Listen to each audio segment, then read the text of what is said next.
Boa noite e bem-vindo ao Jornal da Noite. Vamos aos destaques que vão corporizar a edição de hoje.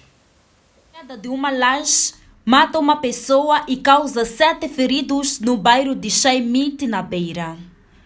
Detida a mulher de 34 anos de idade, acusada de roubo de material ferroviário encontrado numa fábrica de Varões. Polícia sul-africana continua com a investigação sobre as causas da explosão inexplicável.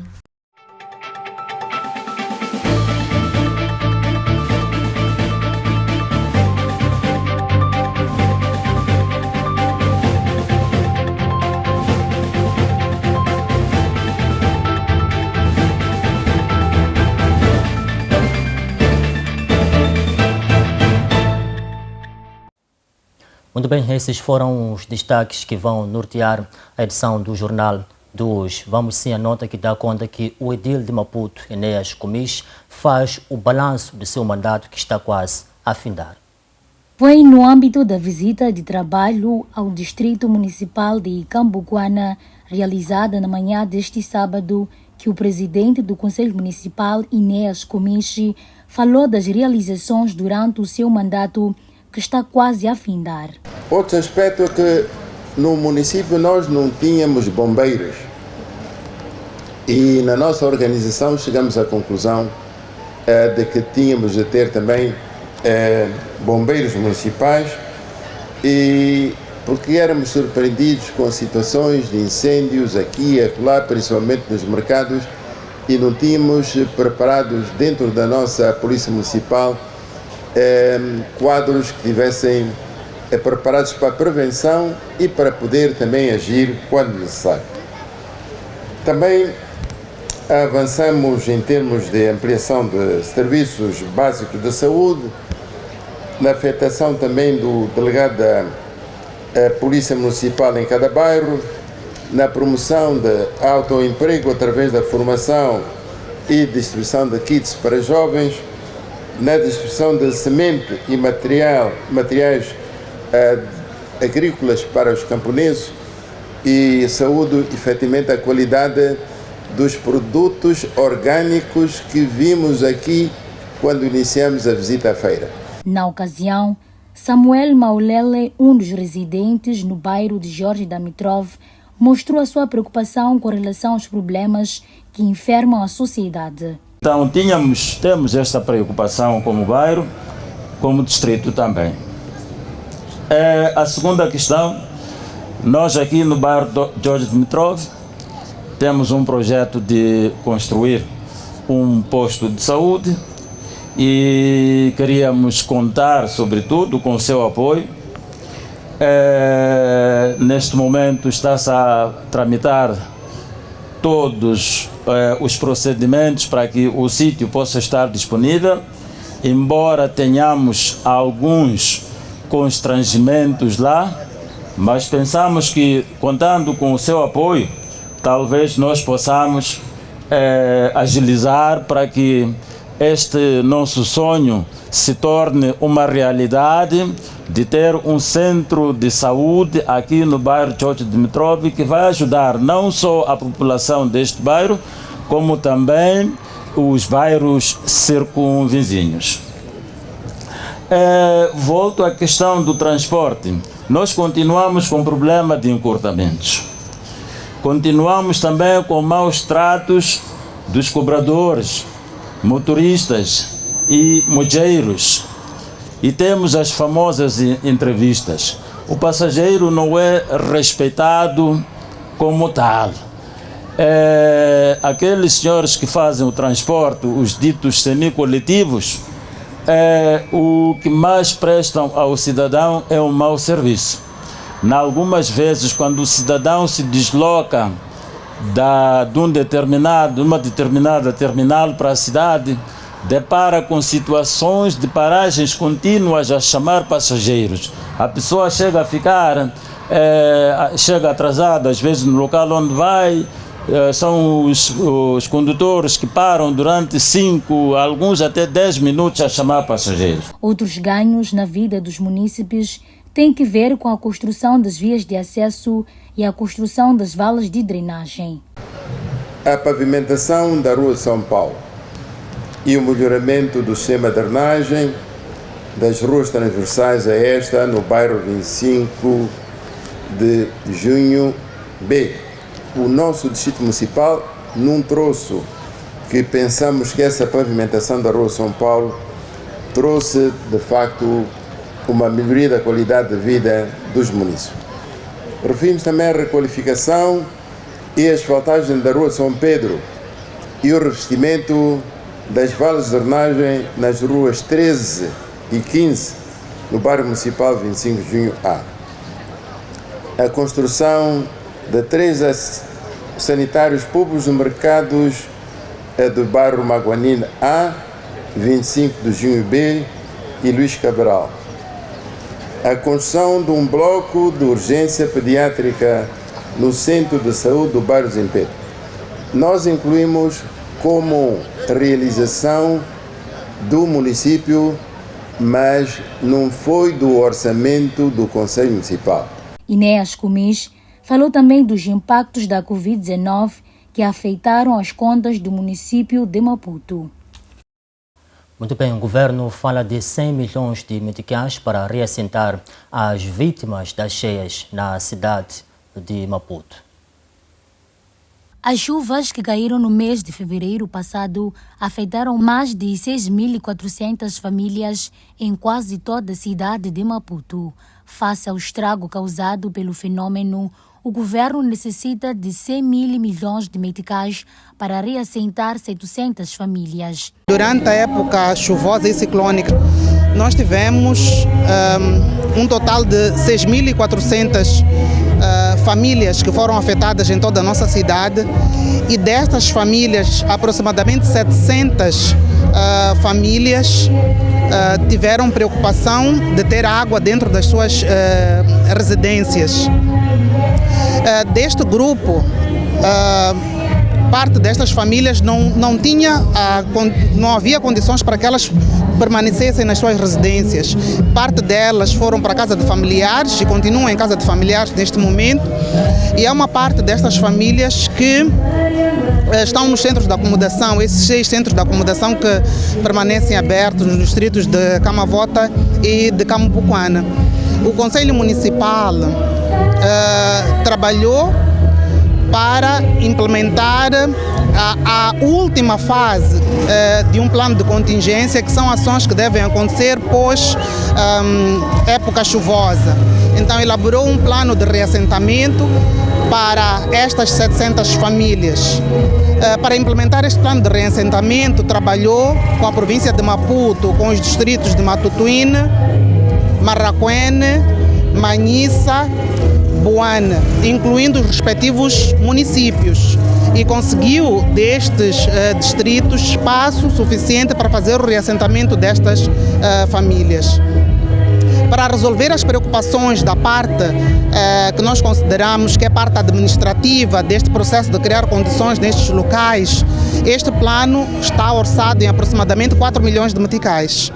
Para garantir o reassentamento, que é retirar as famílias dos locais onde elas estão para estes novos locais que foram identificados, este plano está orçado em aproximadamente 100 milhões de meticais. Segundo Alice de Abreu, vereadora de Saúde e Ação Social do Conselho Municipal de Maputo, para os bairros mais afetados pela intempérie são necessários 640 milhões de meticais.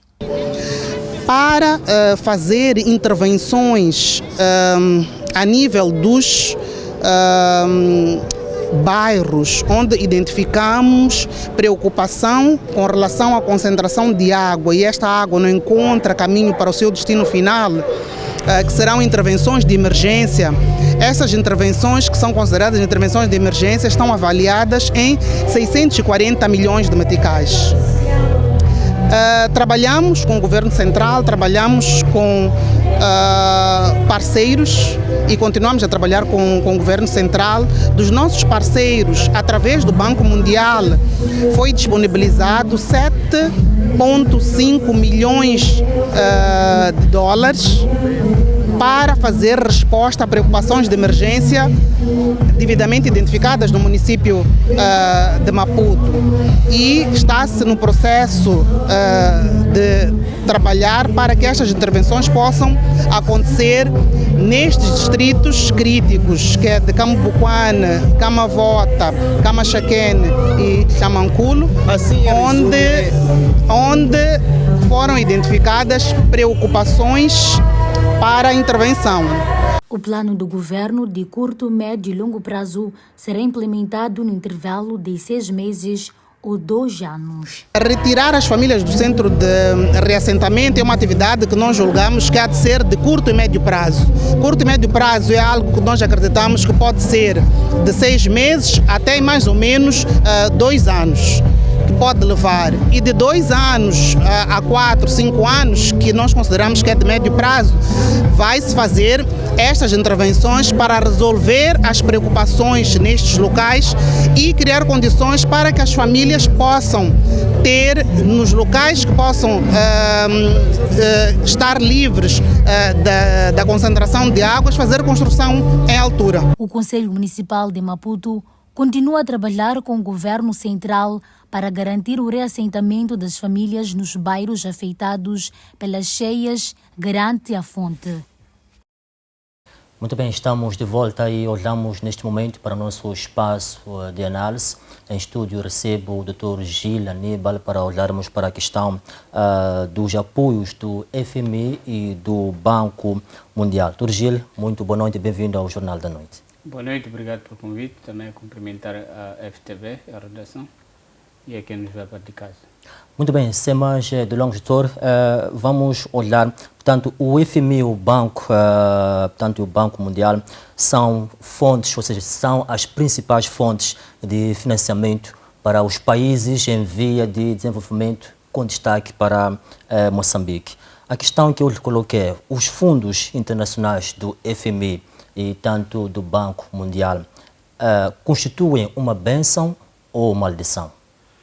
Neste momento é difícil dizer se constitui ou não a esses níveis de pergunta. O que podemos dizer é que o último comunicado do Banco Mundial sobre as finanças e desenvolvimento sustentável em Moçambique diz que o modelo que adotou para o desenvolvimento do país falhou nos últimos 20 anos. Gerou mais pobreza, mais pobres e não desenvolveu efetivamente o capital, não só humano, também o nível de infraestruturas. Esse é o comunicado do Banco Mundial em relação aos 20 anos. Contudo, em relação ao FMI, há que perceber que o FMI olha muito mais para a estrutura fiscal interna do país e assistência técnica e financeira ao governo. Então, é um instrumento de assistência fiscal, técnica, assessoria, reformas legais da administração do Estado, etc., mas em coordenação com a visão do governo. E esta instituição financeira, apesar de estar a trabalhar com o governo, também mostra-se problemática naquilo que é a visão do Estado. Então, quer a FMI, bem como o Banco Mundial, o que podemos dizer nos últimos 20 anos é que essas instituições contribuíram muito pouco no desenvolvimento do país e gerou muitos ricos, podemos assim assumir, porque entendemos que a maior parte dos investimentos foram alocados via Orçamento do Estado, foram financiando naturalmente aquilo que nós chamamos de planos quinquenais do governo. É por esta razão que a maior parte dos projetos de desenvolvimento sustentável na área da agricultura sofreram rupturas, descontinuidades, na área da educação também sofreram rupturas, descontinuidades, podemos ver isso nas sucessivas revisões legislativas, em que a qualidade também baixou. Podemos ver também no setor de transportes e comunicações, também é problemático, e são setores elegíveis do Banco Mundial para financiar para que e desenvolva.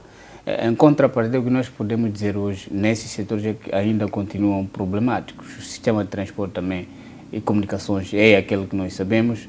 Aliás, se calhar Moçambique continua ainda com desafios de alocar transporte rural. Hoje em Moçambique não se fala de transporte rural. Já é lá onde vive cerca de 60% da população. Muito bem, não Gil. há transporte neste momento. Tanto a sua abordagem nos remete a uma ideia de que esses apoios, tanto do FMI e do Banco Mundial, constituem uma maldição para Moçambique. Eu não sei se constitui, mas a questão é que quer o Banco Mundial, bem como o FMI, são instituições que financiam projetos do Estado. Então, e cabe ao próprio Estado, não é, dentro das suas políticas de desenvolvimento, a criar planos sustentáveis de longo prazo. Recorde-se que Moçambique, há 20 anos, nunca se falou de um plano diretor de desenvolvimento. Surgiu esta ideia a partir de 2015, no primeiro mandato do presidente Inhosse, quando introduziu-se a Estratégia Nacional de Desenvolvimento, que vinha, em termos de timing, vinha de 2015 a 2025.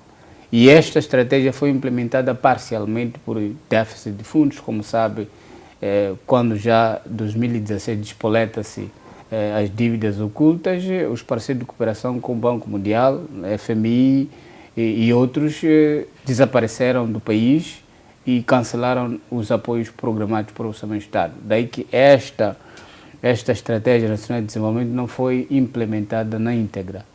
Contudo, o que se sabe é que neste momento está a se discutir a revisão da Estratégia Nacional de Desenvolvimento para 2035. Ou seja, estamos a projetar um Plano Nacional de Desenvolvimento de 2015 a 2035. Então, este plano é o que nós chamamos de Projeto de Desenvolvimento do Estado, em que todos os governos, quando vierem, vão olhar este instrumento como orientador dos seus setores para desenvolvimento. Por isso, quer a FMI, quer o Banco Mundial, se não encontra uma estrutura montada de desenvolvimento sustentável de um determinado país, os investimentos podem entrar, o que vai acontecer é que não vai gerar os resultados desejados, que é o desenvolvimento social, socioeconômico. Gila, ainda nesta temática, quais as áreas acha, tanto na sua opinião, que Moçambique devia aplicar os fundos que recebe dessas duas entidades, falo do FMI e do Banco Mundial? Primeiro, um país desenvolve com um sistema de educação robusto, virado à produção de conhecimento e resultados. Então, eu acho que o setor que poderia se beneficiar na maior parte do valor alocado seria o Sistema Nacional de Educação, porque tudo começa ali, é onde está o enfermeiro, o médico, o engenheiro, etc. E, associado a isso, há que recordar que um país Moçambique é um país rico em recursos naturais, cuja transformação necessita de um capital humano especializado. Daí que a robustez do ensino no seu todo é fundamental, sem deixar de lado o ensino técnico profissional, que também forma os operativos para esses tais projetos. Daí que o investimento na educação, a seguir saúde, a seguir seria Força de Defesa e Segurança, não é? Já que temos o terrorismo em Cabo Delgado. A seguir seria telecomunicações e transportes, principalmente, porque a economia podemos produzir em tudo isso, mas se não temos como escoar produtos, etc., pode ser insustentável. Entendo que a agricultura neste momento é a tônica do governo e é constitucional, uma vez que dispõe que é a base de desenvolvimento de Moçambique, e pode fazer sentido, porque a maior parte da população... Continua a ser a base? Eu acho que continua, porque a maior parte da população vive nas zonas rurais. O que elas têm neste momento é a força de trabalho e a terra. Então, como é que desenvolvem as zonas rurais? É através de projetos sustentáveis da agricultura. Por isso, o projeto Sustenta pode fazer muito sentido. Só que eu tenho receio se vai dar uma continuidade ou não, porque neste momento é um projeto do governo. Se o governo cessa as funções, não se sabe se os próximos governos poderão dar continuidade. Por esta razão, este projeto poderia também ser repensado, incorporado nesta Estratégia Nacional de Desenvolvimento em curso, em termos de revisão. Obrigado, Gil. Vamos sim olhar para outro tema que, de certa forma, mexe com o nosso país, que é a questão da despesa, ou seja, das despesas com salários da função pública, tanto que dispararam para 181,8 mil milhões de meticais, numa altura em que o governo enfrenta algumas dificuldades para pagar os funcionários e agentes portanto, do Estado. Para o ano de 2022, o governo de Moçambique comprometeu-se a gastar 12,7% do PIB para as despesas com salários e remunerações, mas a execução foi de 15,8%. Estes números mostram que o país ainda está longe, portanto, de alcançar as metas e desempenho relacionados com a redução da massa salarial e da redução do déficit primário. Gílio, volta-se mais uma vez, em que medida, entanto, em que a tônica Moçambique deve levar em conta para financiar, tanto para finanças públicas sustentáveis e menos vulneráveis? Eu penso que o maior problema sobre as finanças públicas não está na massa salarial. É por essa razão que eu também sou muito cético à recomendação do FMI na redução da massa salarial, ainda que afeta aos salários. A maior rubrica que se gasta mais no Estado é a aquisição de bens e serviços. Há de ver ali, é onde se fala de sobrefaturações, etc. Não é? Temos exemplo de Nampula, aqui na Matola, a STAI, que adquiriu até...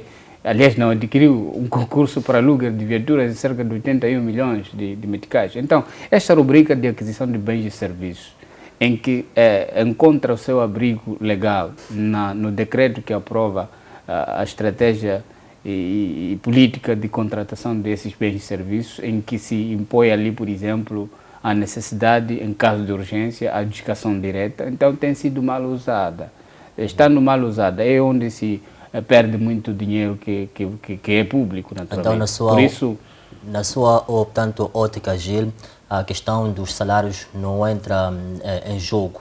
Mesmo que tanto o FMI recomendou o país com que reduzisse o grosso número de salários da elite. Eu penso que não. Até Moçambique deve estar a pagar muito baixos salários. Ou seja, nós podemos fazer uma comparação entre o metical e o seu poder de compra. Em 2012, 13, 14, o poder de compra do metical, não é?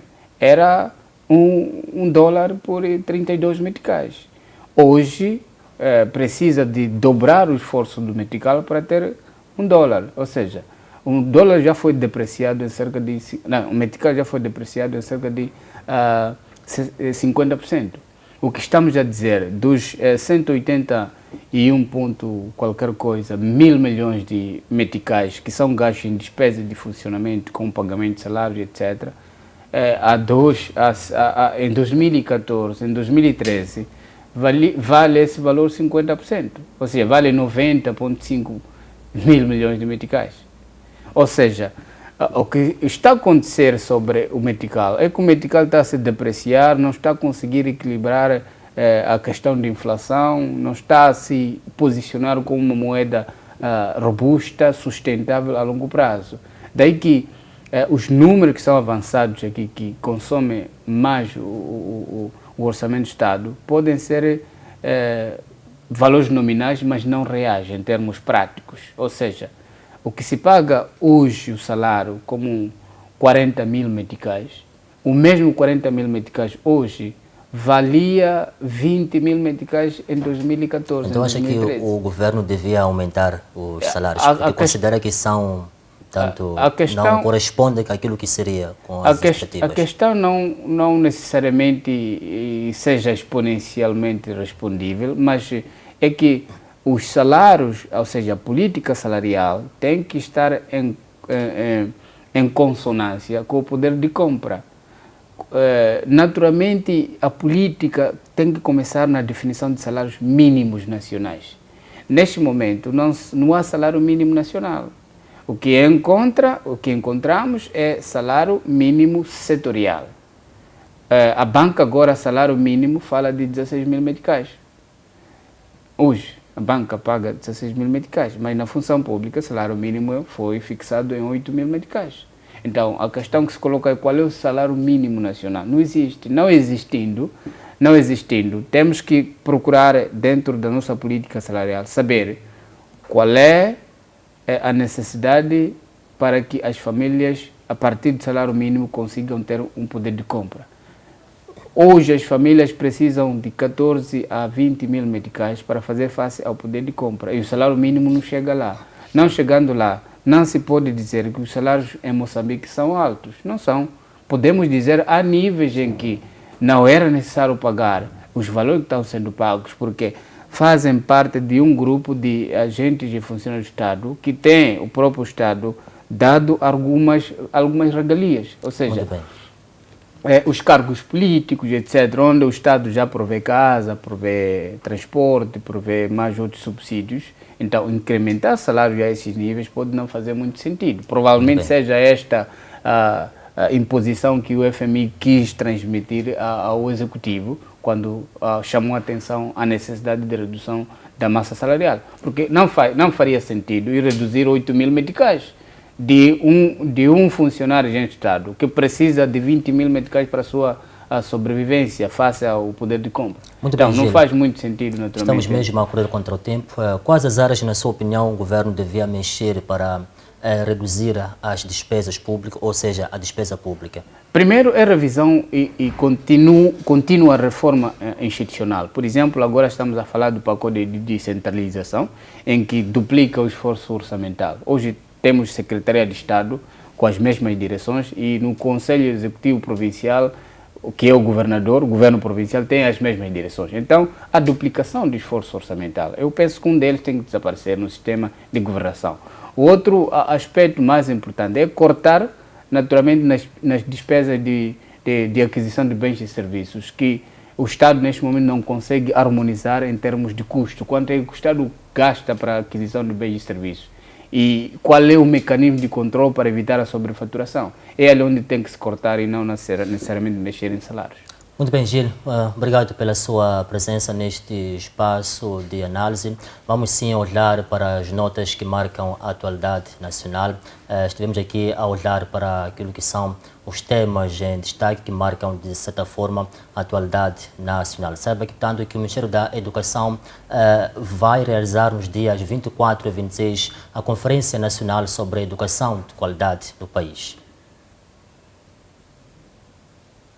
O evento, que decorre sob o lema por uma educação de qualidade, inclusiva e equitativa em prol do desenvolvimento sustentável, tem por objetivo desenvolver uma visão comum sobre a educação de qualidade em Moçambique, seu papel na construção de uma sociedade, uma perspectiva de aprendizagem ao longo da vida. Ou de transtornos globais do desenvolvimento e superdotação. Nesta conferência iremos ainda partilhar experiências nacionais e experiências internacionais sobre as políticas e abordagens teóricas que possam contribuir para a qualidade da educação e da inclusão escolar. Vamos definir estratégias e caminhos a seguir para o fortalecimento do Sistema Nacional de Educação, tendo em conta os 4 pilares de educação, que sejam a aprender, a conhecer, aprender a fazer, aprender a ser e aprender a conviver. Esta conferência resulta das reflexões que foram feitas a nível provincial e também a nível regional. As conferências ao nível regional foram coordenadas pelas nossas instituições de ensino superior. Aqui nos referimos à Unilúrio, na região norte do nosso país, a Unilicungo, na região centro do nosso país, e a Unisave, na região sul do nosso país. Segundo a ministra da Educação e Desenvolvimento Humano, Carmelita Namachilua, a conferência irá refletir sobre o estágio atual da educação no país, com foco sobre os progressos, desafios e lições aprendidas com as reformas adoptadas no Sistema Nacional de Educação. Irão participar os antigos ministros da Educação, antigos ministros do Ensino Superior. Como sabem, o que vai se debater é mesmo o Sistema Nacional de Educação. Nós temos no Sistema Nacional de Educação vários subsistemas, o pré-escolar, onde temos o Ministério de Gênero, Criança e Ação Social, que faz a gestão direta. Temos o subsistema Educação Geral, onde temos o Ministério da Educação e Desenvolvimento Humano. Temos o subsistema do Ensino Superior, onde temos o Ministério do Ensino Superior, Ciência e Tecnologia. E também temos a formação profissional, onde nós temos o ensino técnico profissional e a formação formal e não formal. Por isso, teremos também convidados diferentes que virão de outros países da nossa região e também de outras partes do mundo, com larga experiência na área de educação, que também irão participar, transmitindo o seu conhecimento e as suas experiências, resultado na gestão do sistema educativo. De referir que a conferência conta com a participação presencial de cerca de 300 pessoas provenientes de todas as províncias do país, bem como convidados de diferentes partes do mundo com larga experiência e resultados palpáveis na gestão do sistema educativo. Muito bem, segundo o edil de Maputo, Enéas Comis, o município de Maputo registra uma média diária de 1.300 toneladas de resíduos sólidos, chegando a atingir a cifra de 1.500 nos momentos de pico. Em Moçambique, os resíduos sólidos urbanos são depositados em lixeiras a céu aberto, um modelo de gestão do lixo que traz consigo graves problemas, entre os quais a poluição do ar, dos solos e da água. A queima descontrolada de resíduos sólidos também produz mau cheiro, gases nocivos à saúde, causando frequentes enfermidades respiratórias. Segundo o presidente do Conselho Municipal de Maputo, Enéas Comis, o fenômeno constitui uma ameaça à saúde pública. É do conhecimento de todos nós que o crescimento da população urbana e o desenvolvimento socioeconómico resultante trouxeram novos padrões de produção e consumo de recursos naturais. Em alguns casos, este crescimento ameaça o ambiente devido à produção excessiva de resíduos sólidos e traz à tona a urgência de repensarmos sobre as práticas cotidianas de consumo a que nos habituamos como sociedade. No mundo, assiste-se ao aumento da produção de resíduos sólidos, tanto em quantidade como em diversidade, principalmente dos grandes centros urbanos. A queima, para promover o equilíbrio entre os efeitos do consumo e a preservação da natureza e do ambiente, os países que estão na vanguarda em termos de identificação de soluções adotaram práticas e técnicas de valorização do que por muitos é descartado por ser considerado desperdício.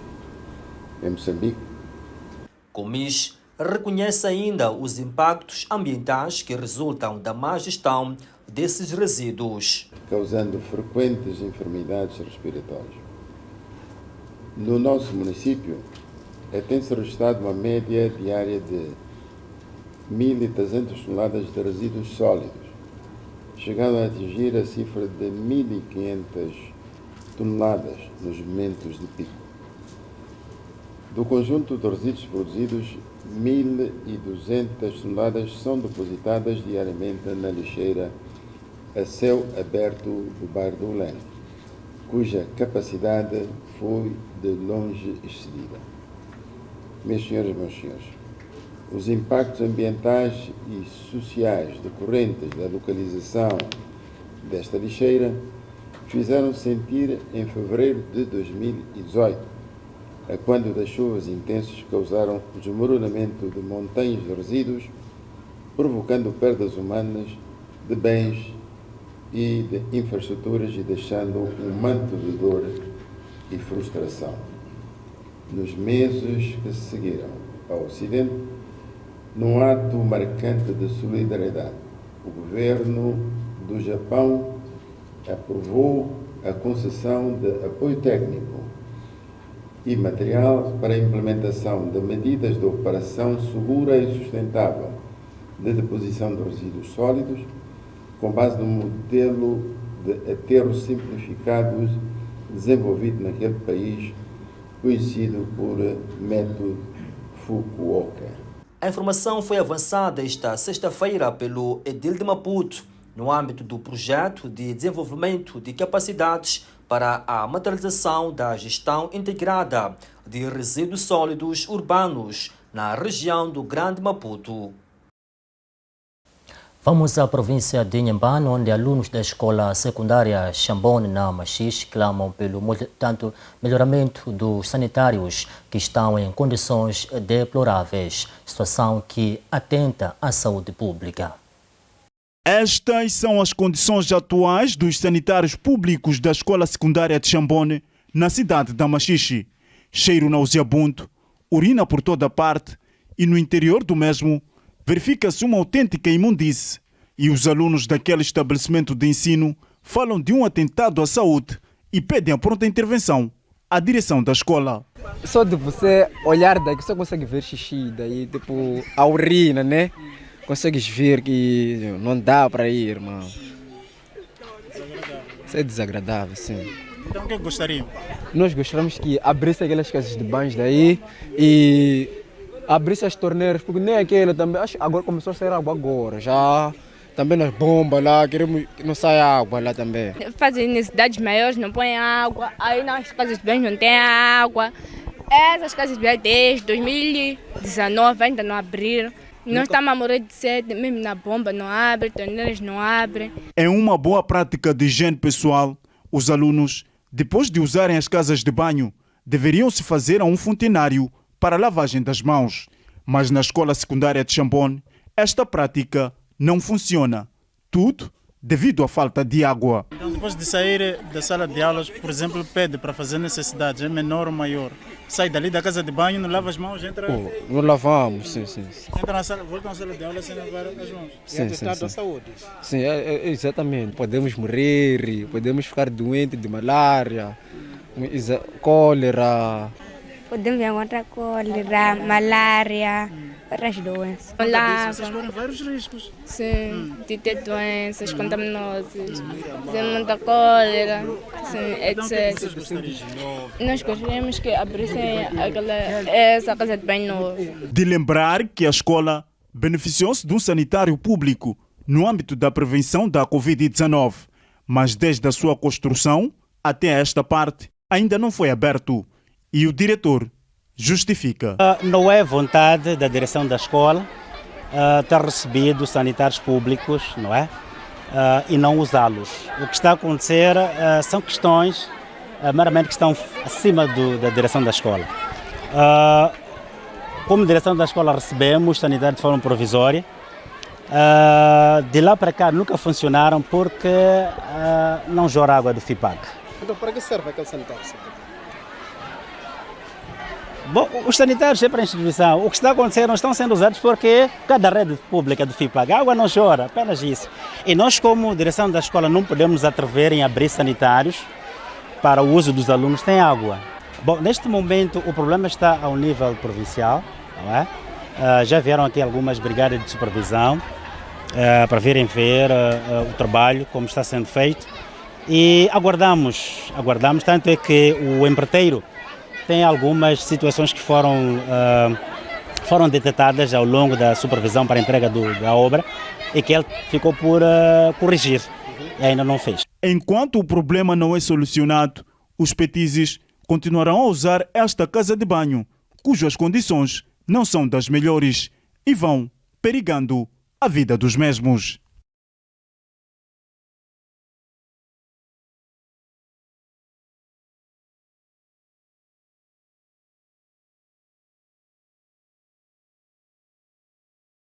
Muito bem, vamos à previsão do tempo para vermos então como é que o tempo, portanto, vai se comportar amanhã, domingo. Arrancamos com o norte do país, olhamos para Pemba, que poderá se marcar máxima de 27 graus Celsius, com a mínima de 22. Nampula, 27 de máxima e mínima de 16. Lixinga, por sua vez, conta com uma máxima de 23 graus Celsius, com uma mínima de 11. É a vez de olharmos para a zona centro do país, Olhamos mesmo para a província de Tete, que poderá se marcar uma máxima de 29 graus Celsius, mínima de 16. Quelimane, 27 de máxima, com uma mínima de 17. Chimoio, 24 de máxima, com uma mínima de 10. E, por fim, Beira poderá registrar amanhã uma máxima de 23 graus Celsius, uma mínima de 15. Olhemos neste momento para a zona sul do país. Começamos com a capital provincial de Gaza, que poderá se marcar uma máxima de 26 graus Celsius, uma mínima de 14. A terra da Boa Gente, Nhambane, 24 de máxima, com uma mínima de 15. Por fim, Maputo, amanhã espera-se que uma máxima de 27 graus Celsius, com uma mínima de 13. Vamos para a informação cambial para vermos como é que as principais moedas se comportam. Começamos com o dólar, que pode ser comprado a um valor, começamos com o dólar que pode ser comprado a um valor, enquanto aqui fazemos esse compasso de espera aqui para vermos como é que as moedas se comportam neste exato momento. Vamos observar uma brevíssima pausa, voltamos com o câmbio do dia, ou seja, com a informação cambial referente ao dia de hoje.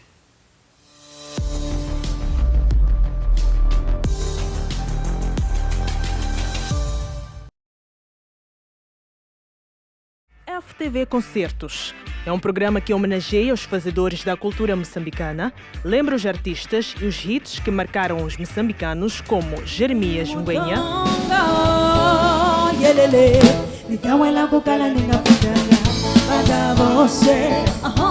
Stuart Sukuma,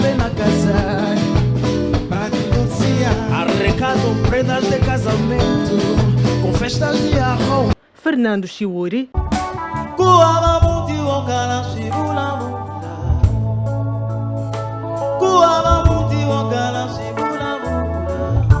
e muito mais. Não perca o programa FTV Concertos todos os domingos pelas 15 horas aqui na FTV.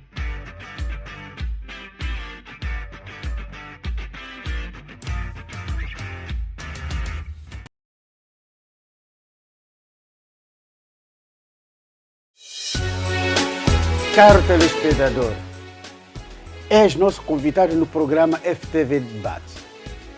Esta quarta-feira, aqui no programa FTV Debate.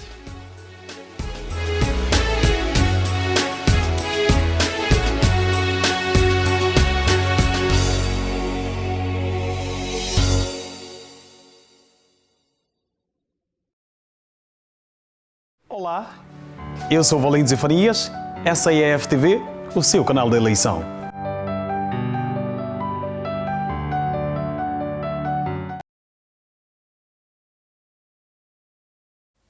Muito bem, estamos de volta e renovamos votos de uma boa noite, assim que está a acompanhar neste momento o Jornal da Noite. Vamos às notas que marcam a atualidade internacional. Saiba que a Grécia vai provavelmente, será o país mais quente nesse fim de semana prolongado. De acordo com o Serviço Meteorológico Nacional, EMI, ao meio-dia de sexta-feira foram registradas temperaturas de 41 graus Celsius na Ática, na região de Atenas, e até 44 graus Celsius na Tessalânia, no centro do país. Na ilha de Ubeia, um homem morreu depois de ter dado entrada no hospital com uma temperatura corporal de 40 graus e na sequência de uma paragem cardiorrespiratória por exposição a temperaturas muito elevadas, refere um comunicado do hospital de Shakida. O domingo deverá ser o pior dia de sempre, com temperaturas próximas dos 44 graus Celsius em Atenas e dos 45 graus Celsius em Tessália. Este fim de semana será provavelmente o mês de julho mais quente de que há registro nos últimos 50 anos, afirmam os serviços meteorológicos da Grécia. Atenas vai ter temperaturas superiores a 40 graus Celsius durante 6 a 7 dias até o final de julho, um período excepcionalmente longo, mesmo para uma capital europeia habituada ao calor do verão, acrescentou. No domingo e na segunda-feira, os ventos do norte, que podem atingir aos 60 km/h, são igualmente suscetíveis de favorecer os incêndios, advertiu o especialista.